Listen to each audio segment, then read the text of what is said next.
स्वागत है आप सभी का हमारे चैनल पर।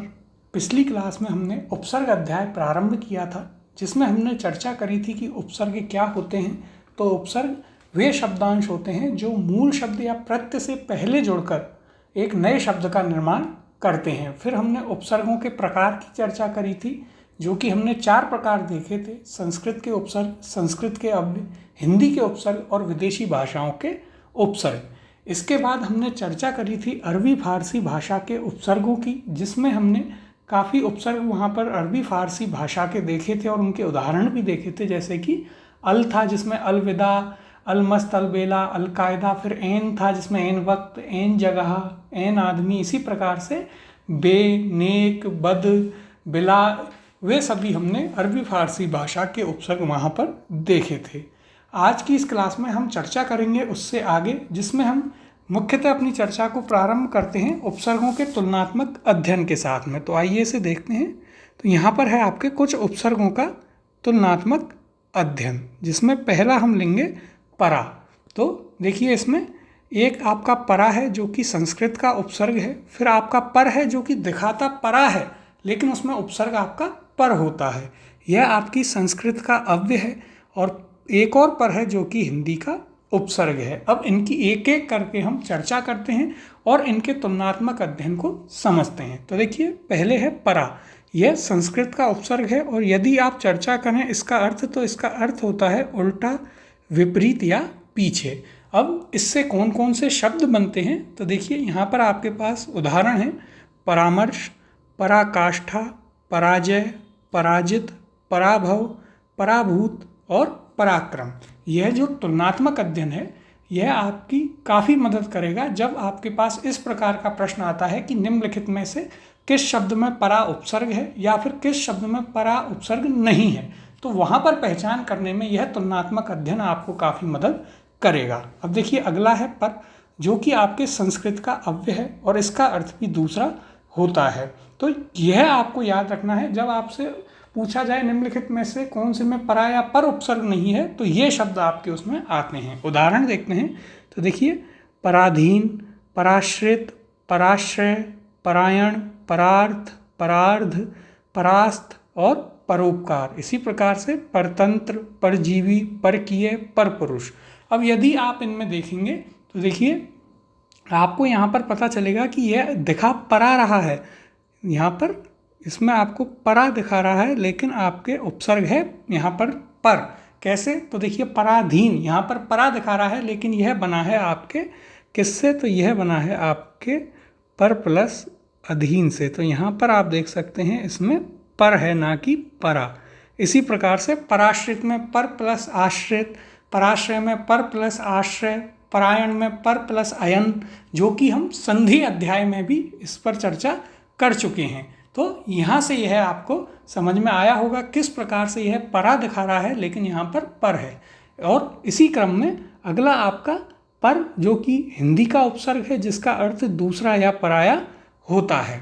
और इसके उदाहरण देखिए: परदादा, परपोता, परनानी, परदेश और परछाई। तो यहाँ पर यह एक परा उपसर्ग का तुलनात्मक अध्ययन जो है आपको समझ में आया होगा, किस प्रकार से आपको परा उपसर्ग दिखाता है लेकिन उसमें पर होता है, और कहाँ आपके परा उपसर्ग के वास्तविक जो है वास्तविकता में परा उपसर्ग है, कहाँ आपको परा दिखा करके पर होता है। तो ये हमें तुलनात्मक अध्ययन जो है अच्छे से समझना है और इसके उदाहरणों को हमें याद रखना है। अब आइए अगले पर चर्चा करते हैं।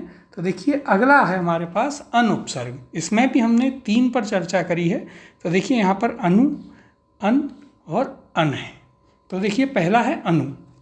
यह आपकी संस्कृत का उपसर्ग है, जिसका अर्थ पीछे, साथ या समान है। इसके उदाहरण देखें तो देखिए, इसके उदाहरण हैं: अनुसार, अनुक्रम, अनुरूप, अनुग्रह, अनुज, अनुमान, अनुदान, अनुभव। इसी प्रकार से अनुदित, जो कि अनु प्लस उदित से बना, अन्वित, अनु प्लस इत से, अन्वय, अनु प्लस अय, अन्विति, अनु प्लस इति, अन्वेषण, अनु प्लस एषण से बना। इसी प्रकार से अनुष्ठान और अनुच्छेद, अनुषंग और अनुषंगी। इस प्रकार से यह देखिए यहाँ पर तो कुछ शब्द ऐसे हैं जहाँ पर आपको अन दिखा रहा है, जैसे कि अन्वय, अन्विति, अन्वेषण, और लेकिन यहाँ पर आपका उपसर्ग है अनु। तो यहाँ हमें यह याद रखना है कि आपको अनु दिखाएगा लेकिन उपसर्ग आपका अन होता है। और कौन कौन से शब्द इससे बने उनकी हमने चर्चा करी। अगला है इसी में अन, जो कि आपके संस्कृत का अव्यय है, जिसका अर्थ होता है अभाव, निषेध या रहित। अब इससे कैसे शब्द बन रहे हैं और क्या उनके उदाहरण हैं, उन पर चर्चा करते हैं। तो देखिए, आपका अन प्लस अधिकार बनाता है अनधिकार, अन प्लस अधिकृत अनधिकृत, अन प्लस आदि अनादि, और अन प्लस आवश्यक अनावश्यक यहाँ पर बनाता है। इसी प्रकार से आपके अनंत, अनर्थ, अनिच्छा, अनेक, अनुर्वर, अनुपम, अनुदार, अनुदात, अनुपयोगी, अनुत्पादक और अनुपजाऊ। तो देखिए यहाँ पर आपको यह अनु दिखा रहा है लेकिन आपका उपसर्ग है यहाँ पर अन। यदि आप बात करेंगे अनुत्पादक की तो देखिए यह भी आपके कैसे बना है, तो यह आपका बना है अन प्लस उत्पादक से। और कैसे फिर यहाँ पर यह शब्द निर्माण हुआ संधि से, वह हम संधि अध्याय में पढ़ चुके हैं। तो हमें इसका ध्यान रखना है कि यहाँ पर किस प्रकार से यह आपको अनु दिखा रहा है लेकिन अन उपसर्ग यहाँ पर प्रयुक्त हुआ है। फिर है आपका अन, जो कि हिंदी का उपसर्ग है, जिसका अर्थ अभाव, विना या विपरीत है। इसमें यदि आप उदाहरण देखेंगे तो आपके पास है अनदेखा, अनजाना, अनसुना, अनमना, अनपढ़, अनहोनी। तो यहाँ पर आप सीधे देख सकते हैं कि यहाँ पर अन उपसर्ग प्रयुक्त हुआ है। तो हमें मुख्यतः यहाँ पर ध्यान रखना है आपके अन, जो कि एक संस्कृत का अव्यय है, इसके जो उदाहरण हैं उनका, और अनु में जो उपसर्ग है, अनु उपसर्ग संस्कृत का उपसर्ग है, उसमें भी कुछ शब्द ऐसे हैं। इसे हम एक और बार अच्छे से देखते हैं। तो देखिए यहाँ पर हमने तुलनात्मक अध्ययन किया है अन उपसर्ग का, जो कि आपको दिखाता अनु है लेकिन वास्तविकता में वहाँ पर अन उपसर्ग प्रयुक्त होता है। इसमें हमने 3 जो उपसर्ग हैं उनका तुलनात्मक अध्ययन किया, अनु, अन और अन का। अनु एक संस्कृत का उपसर्ग है जिसके हमने उदाहरण देखे, अनुसार, अनुक्रम, अनुरूप, अनुग्रह, अनुज, अनुमान, अनुदान। इनमें आपको सीधे सीधे अनु उपसर्ग देखने को मिलता है। लेकिन कुछ उदाहरण इसके ऐसे हैं जैसे कि अन्वय, अन्विति, अन्वेषण, अनुष्ठान, जिनमें आपको अन सीधे अनु जो है नहीं देखने को मिलता है, अन दिखाता है लेकिन आपका उपसर्ग अनु वहाँ पर प्रयुक्त हो रहा होता है। फिर देखा हमने यहाँ पर अन, जो कि संस्कृत का अव्यय है और जिसके उदाहरण हमने देखे अनधिकार, अनधिकृत, अनंत, अनर्थ, अनेक। इनमें आपको सीधे सीधे अन देखने को मिलता है लेकिन कुछ उदाहरणों में अनु दिखा करके अन उपसर्ग है, जैसे आपका अनुदार, अनुदान, अनुत्पादक, अनुपजाऊ। इस प्रकार से कुछ इसके उदाहरण थे। फिर आपका अन था, जो कि हिंदी का उपसर्ग है और उसके उदाहरणों में सीधे सीधे हमें अन उपसर्ग देखने को मिलता है, अनदेखा, अनजाना, अनसुना, अनपढ़। इस प्रकार के इसके हमने उदाहरण देखे। अब आगे हम चर्चा करते हैं अगले अपने तुलनात्मक अध्ययन पर। देखिए अगला हमारा तुलनात्मक अध्ययन यहाँ पर किया गया है आपके अंतर में। तो देखिए यह संस्कृत के अव्यय हैं। एक तरफ आपका अंतर इस प्रकार से है और यह आपका इधर भी अंतर है।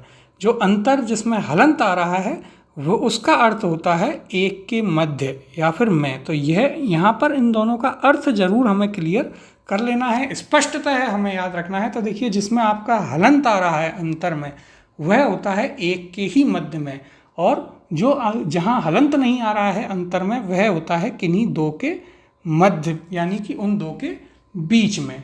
इनके उदाहरणों की हम चर्चा करें तो देखिए अंतर्देशीय, तो इसका अर्थ हुआ एक ही देश के मध्य में या बीच में। इसी प्रकार अंतर्राष्ट्रीय, अंतर्राज्यीय, अंतर्जातीय, अंतरंग, अंतरात्मा, अंतर्मन, अंतर्गत, अंतर्धान, अंतर्भाव और अंतर्घात। ये आपके अंतर जिसमें हलंत आ रहा है उसके उदाहरण हैं। इसका अर्थ होता है एक के ही बीच में। तो देखिए इन उदाहरणों को भी हम अच्छे से थोड़ा थोड़ा विस्तार में समझते हुए चलते हैं। तो देखिए पहला कह रहा है आपसे अंतर्देशीय, इसका अर्थ हुआ एक देश के ही बीच में। अंतर्देशीय परिवहन यानी कि देश में ही आपका परिवहन हो रहा है। फिर है अंतर्राष्ट्रीय, यानी कि उसी राष्ट्र में कहीं ना कहीं कोई चीज़ हो रही है। फिर है अंतर्राज्यीय, यानी कि उस राज्य के ही अंदर अंदर कहीं हो रहा है। जैसे कि उदाहरण, राजस्थान में यदि हम बाड़मेर से जाते हैं जैसलमेर, तो हम कहेंगे हमने अंतर्राज्यीय परिवहन का प्रयोग किया। इसी प्रकार अंतर्जातीय, उसी जाति में, किसी एक जाति में, अंतरंग, अंतरात्मा, अंतर्मन, एक ही मन में, इस प्रकार से जो है यह अंतर का अर्थ भी स्पष्ट होता है और इसके उदाहरण भी हमें याद रखने हैं। फिर आपका दूसरा है अंतर, जिसमें हलंत नहीं है और इसका अर्थ है दो के बीच में। उदाहरण देखें तो देखिए, अंतर्देशीय, दो देशों के बीच में। अंतर्राष्ट्रीय, जहाँ पर रा आपका पूरा आ रहा है, यहाँ हमें यह याद रखना है। जिसमें रा पूरा है वो दो के बीच में है, तो यानी कि दो राष्ट्रों के बीच में। इसी प्रकार से अंतर्राज्यीय, यानी कि दो राज्यों के बीच में, यहाँ पर भी आपका रा पूरा आ रहा है। उसी प्रकार से अंतर्जातीय, यानी कि दो जातियों के बीच में। तो हमें यहाँ पर याद रखना है, देखिए यदि इस प्रकार से आता है, यदि आप इस प्रकार से रखते हैं अंतर्जातीय, तो देखिए यह बताता है एक के बीच में। लेकिन यदि इस प्रकार से आता है अंतर्जातीय, तो यह है आपका दो के बीच में। यहाँ पर रा आपका जो है वह पूरा आता है, लेकिन यहाँ पर एक वाले में रा जो है आपका मात्रा के रूप में आता है। तो यह हमने तुलनात्मक अध्ययन किया अंतर उपसर्ग के बीच में, जिसमें जहाँ हलंत आ रहा है वह आपका बताता है एक के ही मध्य में, और जहाँ पर हलंत नहीं आ रहा है वह बताता है दो के मध्य में। इसके हमने उदाहरण भी देखे।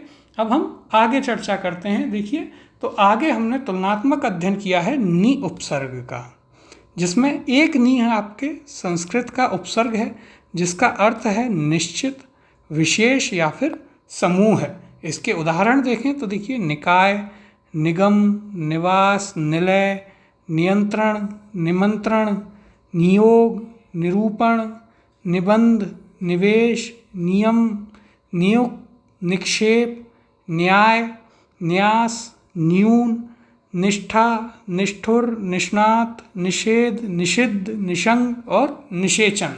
तो यह हमारे नी जो कि संस्कृत का उपसर्ग है उसके उदाहरण हैं, और इन्हें आप संधि अध्याय में भी पढ़ चुके हैं। जैसे कि न्याय आपको आता है तो इसमें नी उपसर्ग है, जिसमें नी प्लस आय से यह बना है। न्यास आपका नी प्लस आस से बना है, और न्यून आपका बना है नी प्लस ऊन से। तो इस प्रकार से यह भी हमें मालूम है, और यहाँ पर हमें सीधे तौर पर नी उपसर्ग देखने को मिलता है, जिसकी आप पहचान आसानी से कर सकते हैं। फिर एक आपका नी है जो कि है आपका हिंदी का उपसर्ग। हमने संस्कृत के उपसर्ग की चर्चा करी, अब आपके हिंदी का उपसर्ग है, जिसका अर्थ होता है रहित या फिर विपरीत। जैसे कि निकम्मा, निठल्ला, निहत्ता, निपूता, निधड़क, निडर। यहाँ पर जो शब्द है उसमें नी उपसर्ग आप देख सकते हैं बड़ी आसानी से, और यहाँ पर आपको इसका अर्थ भी देखने को मिल रहा है रहित या विपरीत। जैसे कि निडर, जिसका अर्थ हुआ जो कि डर से रहित है। फिर निहत्था, जो कि हथियार से रहित है, जिसके पास हथियार नहीं है।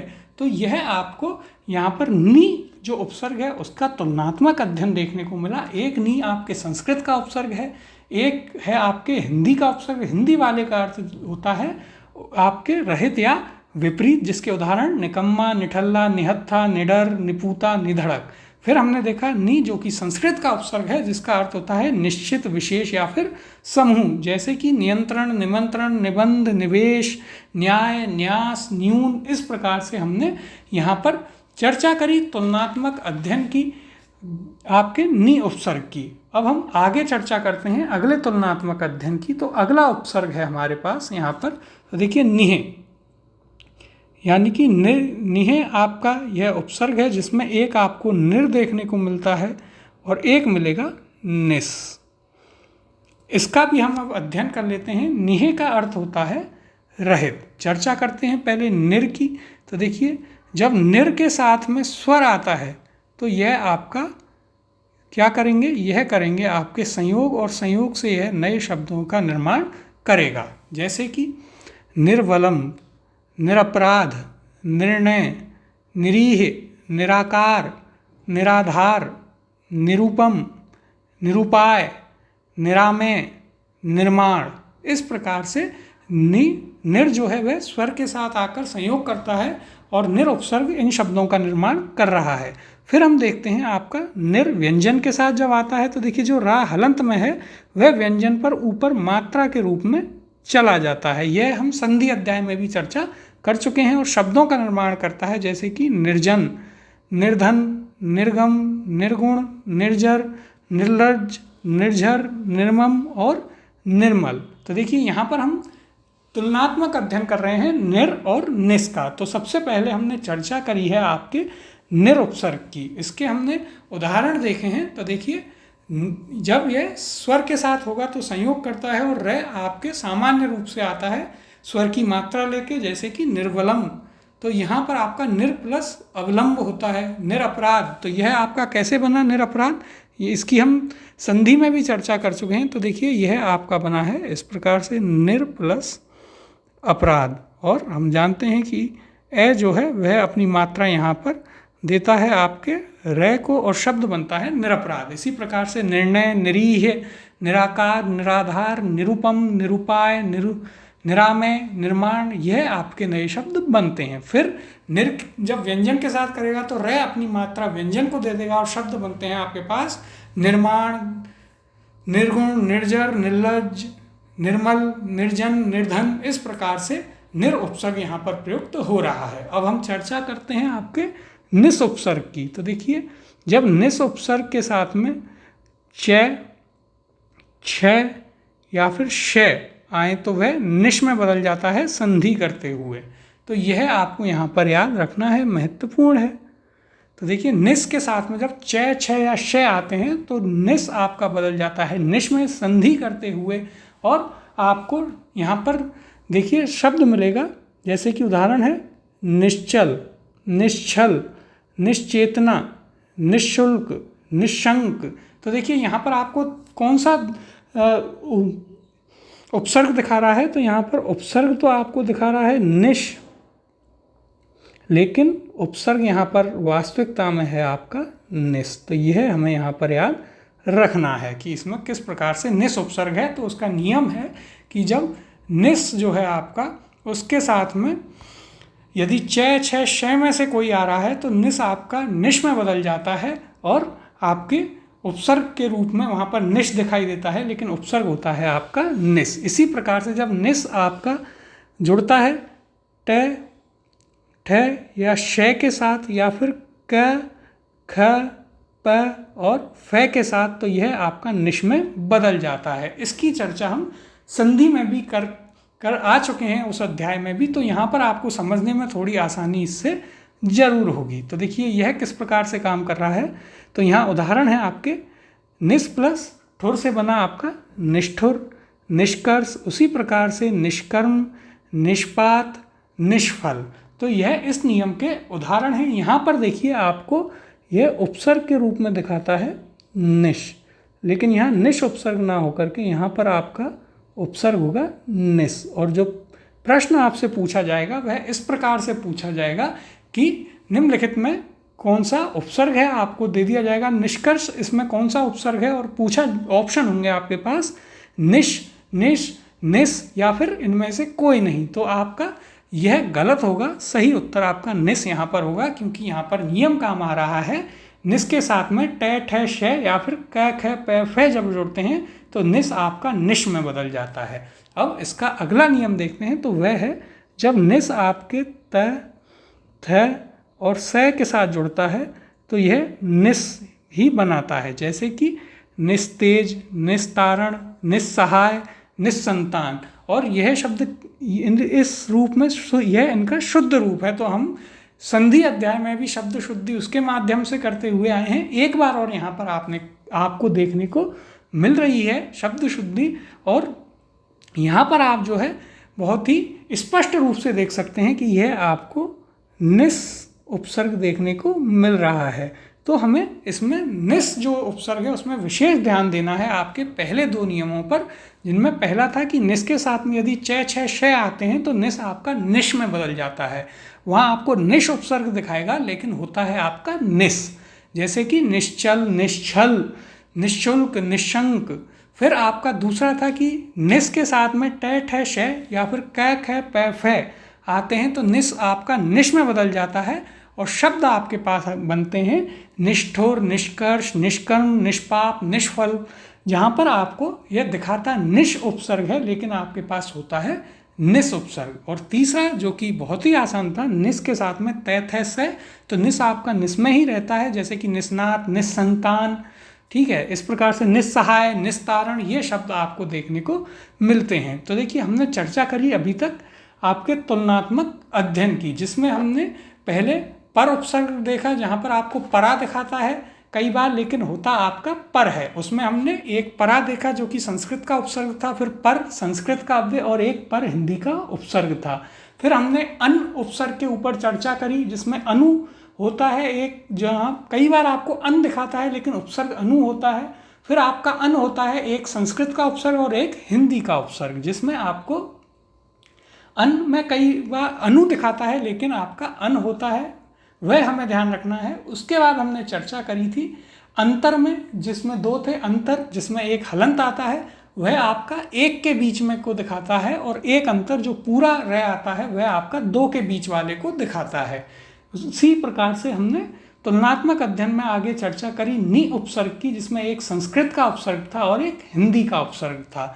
और उसके बाद हमने चर्चा करी आपके नि उपसर्ग के बाद में निर और निस की। तो देखिए निर में हम देख चुके हैं निर्बलम, निरपराध, निर्णय, निरीह, निर्जन, निर्धन, निर्गम।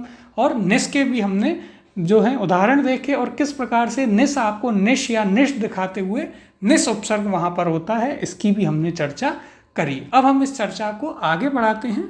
तो अगला है हमारे पास, देखिए नी है या निर के बाद में यदि देखिए नी है या निर के बाद रे से आरंभ शब्द आता है तो यह आपका नी या निर बदल जाता है नी में। यह हम पहले भी पढ़ चुके हैं। तो देखिए जैसे नी है प्लस रस नीरस बनता है, नी है प्लस रोग नीरोग बनता है, नी है प्लस रंध्र निरंध्र बनाता है, नी है प्लस रोध नीरोध बनाता है, नी है प्लस रव नीरव बनाता है और नी है प्लस रूज आपका नीरूज बनाता है। तो यह हमें यहाँ पर याद रखने हैं। अब इनमें अंतर क्या होता है, तो देखिए जैसे उदाहरण के तौर पर हमने नीरज लिया है। यदि नीरज संधि करते हुए इसका निर्माण होता है नी है या निर प्लस रज संधि करता है तो शब्द आपका बनता है नीरज, जिसका अर्थ होता है स्त्रीत्व रहित। और यदि नीरज संयोग से बनता है नीर प्लस जय से तो इसका अर्थ क्या होता है, तब अर्थ आता है कमल। तो यह चीज़ हमें यहाँ पर याद रखनी है कि संधि में अलग अर्थ निकलता है और संयोग में उसी शब्द का अर्थ अलग निकल रहा है। जिस प्रकार से यहाँ पर नीरद है, इसका संधि जब करते हैं तो दांत रहित अर्थ होता है और संयोग जब करते हैं तो बादल इसका अर्थ होता है। तो देखिए यह काफ़ी आसान है हमारे लिए समझने को कि नीह या निर के बाद जब रे से आरंभ शब्द आते हैं, यह हमने संधि अध्याय में भी इस पर चर्चा करी थी। तो नीर या फिर नीह आपका नी में बदल जाता है और उसके उदाहरण हैं नीरस, नीरोग, नीरंध्र, नीरोध, नीरव, नीरूस। तो यहाँ पर आपसे सीधा जब प्रश्न आएगा कि निम्नलिखित में से किसमें नी उपसर्ग है, तो वहाँ आप इस नियम को काम में लेते हैं और यहाँ से आपको यह समझ में आएगा। अब देखिए हम अंत में चर्चा करेंगे उपसर्गों में संस्कृत के उपसर्गों की। तो संस्कृत के कितने उपसर्ग होते हैं, तो संस्कृत के उपसर्ग हैं आपके 22 और हमें याद रखने हैं कि ये कौन कौन से 22 उपसर्ग हैं संस्कृत के। इसके बाद जब हम इनके प्रश्नों का अभ्यास करेंगे तो वहाँ पर आपको इनके शब्द भी मिल जाएंगे और इन शब्दों से बने हुए जो इन उपसर्गों से बने हुए जो शब्द हैं उन्हें आप देखते ही पहचान लेंगे कि इसमें यह उपसर्ग प्रयुक्त किया गया है। तो हमें यहाँ पर मुख्यतः संस्कृत के इन 22 उपसर्गों को याद रखना है। तो आइए एक एक करके देखते हैं कौन कौन से उपसर्ग हैं। तो देखिए हम इन्हें 4 के क्रम में याद रखेंगे। पहला क्रम है अति, अधि, अपि, अभि। तो ये आपके पहले 4 संस्कृत के उपसर्ग हैं। कौन कौन से, तो देखिए यहाँ भी हम इन्हें लिख लेते हैं एक और बार। अति, अधि, इस प्रकार से आप भी इन्हें आराम से लिख लिख कर ही याद करें। अधि, अति, अधि, अपि और एक आपका आया अभी। तो यह आपका पहला 4 का सेट हुआ। इसके बाद अगला हम देखते हैं। तो देखिए अगला है आपका नी वी प्रति परि।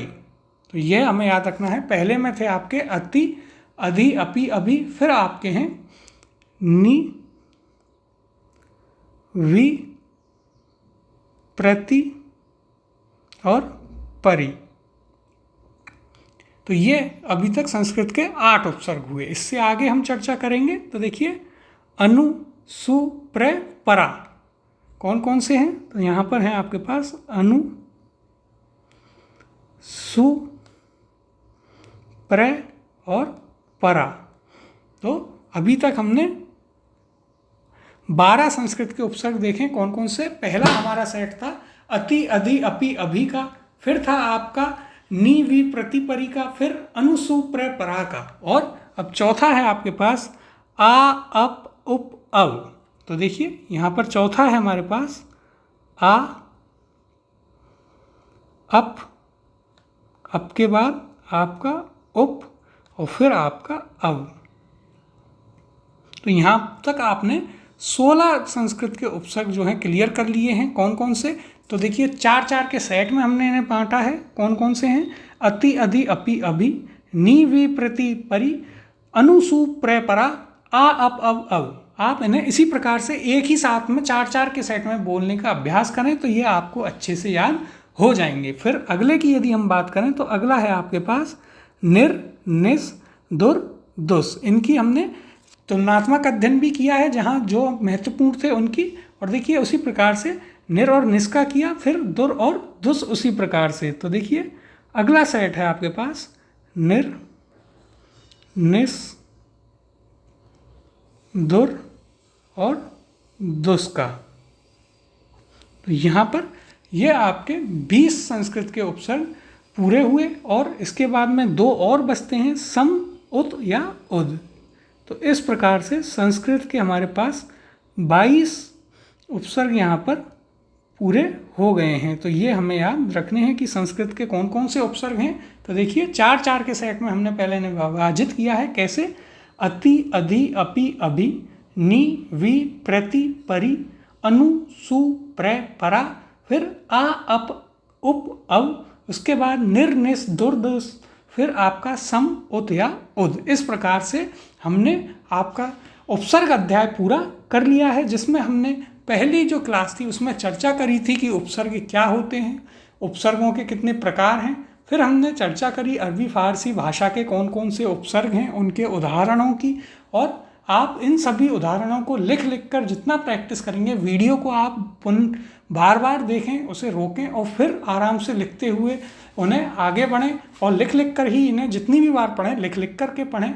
फिर आपके हमने उपसर्गों का तुलनात्मक अध्ययन किया था, जिसमें हमने पहले पर उपसर्ग देखा था, जिसमें आपको होता पर है लेकिन दिखाता परा है। उसी प्रकार से अन उपसर्ग देखा, जहाँ पर होता अन है दिखाता अनु है। फिर हमने अंतर की चर्चा करी। फिर हमने नि उपसर्ग का तुलनात्मक अध्ययन किया, जो हिंदी और संस्कृत दोनों का था। फिर हमने आपके निर और निस की चर्चा करी। इन उपसर्गों की इस प्रकार से हमने चर्चा करी और अंत में हमने देखे हैं आपके संस्कृत के 22 उपसर्ग, जो कि इस प्रकार से थे। तो यहाँ पर हमने अपना जो उपसर्ग अध्याय है उसे पूरा कर लिया है। इसके बाद में जो अगला अध्याय होगा हमारा, वह होगा प्रत्यय। उसमें हम प्रत्ययों की चर्चा करेंगे।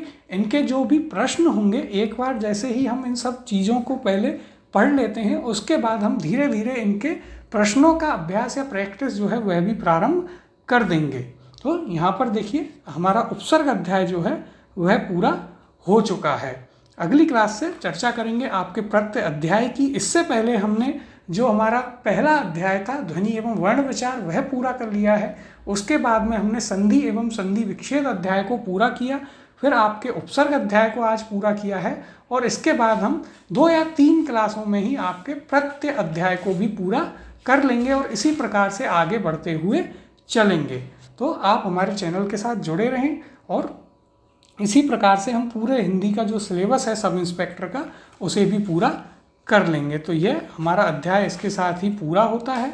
इसके हमने जो चर्चा करी उसमें हमें 2 और महत्वपूर्ण पॉइंट जो थे नोट हमें याद रखने हैं कि एक तो यह था कि हिंदी एवं अरबी फारसी भाषा के जो उपसर्ग हैं वे सदैव संयोग ही करेंगे, वे संधि नहीं करेंगे। यदि आपको कहीं भी उपसर्ग में संधि दिखती है तो वह संस्कृत का है, हिंदी और अरबी फारसी भाषा का नहीं है। और दूसरा हमारे महत्वपूर्ण जो पॉइंट था वह यह था कि उपसर्ग जो हैं वे मुख्यतः अपनी भाषा के शब्दों के साथ ही प्रयुक्त होते हैं, जिसमें हमें यह पॉइंट बहुत ध्यान में रखना है कि मुख्यतः अपनी भाषा के साथ में प्रयुक्त होते हैं, सदैव अपनी भाषा के साथ में प्रयोग होते हैं, ऐसा नहीं कहा गया है। तो अब हम अगली क्लास में चर्चा करेंगे प्रत्यध्याय।